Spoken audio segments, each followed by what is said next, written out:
When I was 11 years old, I unknowingly and somehow accidentally became a female advocate. It was around the same time as the Beijing conference, so a little over 20 years ago, where in my hometown of Los Angeles, a pivotal moment reshaped my notion of what is possible. See, I had been in school watching a TV show, and this commercial came on with the tagline for this dishwashing liquid. And the tagline said, "Women all over America are fighting greasy pots and pans."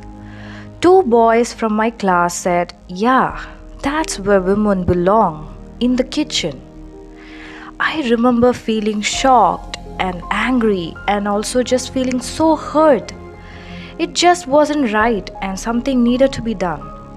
So I went home and I told my dad what had happened, and he encouraged me to write letters. So I did, to the most powerful people I could think of. Now, my 11-year-old self worked out that if I really wanted someone to hear me, well, then I should write a letter to the First Lady. So off I went, scribbling away to our First Lady at that time, Hillary Clinton.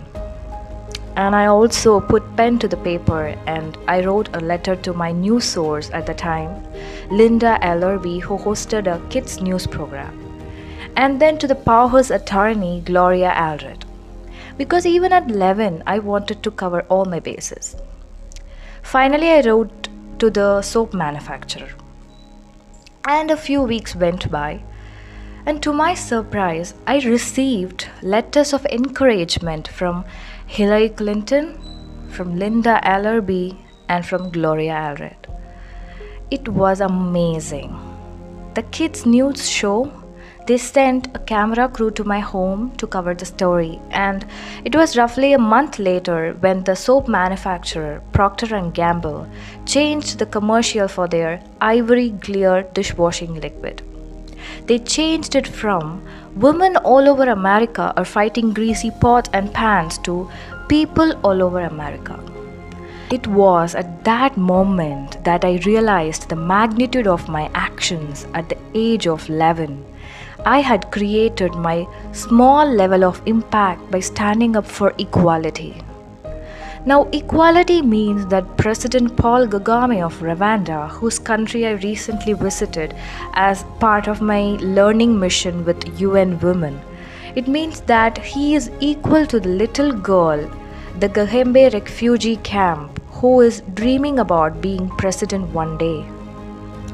Equality means that UN Secretary General Ban Ki-moon is equal to the young intern at the UN who is dreaming about shaking his hands. It means that a wife is equal to her husband, a sister to her brother. Not better, not worse, they are equal.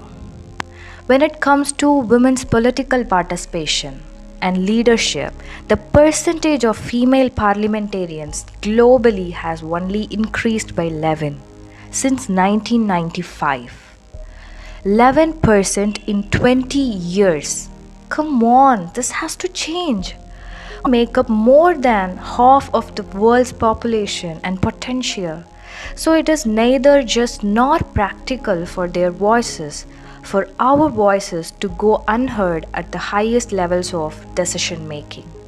The way that we change that, in my opinion, is to mobilize girls and women to see their value as leaders and to support them in these efforts. To have leaders such as President Kagame of Rwanda continue to be a role model of a country which has a parliamentary system comprised of 64% female leaders. I mean, it's the highest of any government in the world, and it's unbelievable. We need more men like that, just as we need more men like my father, who championed my 11-year-old self to stand up for what is right.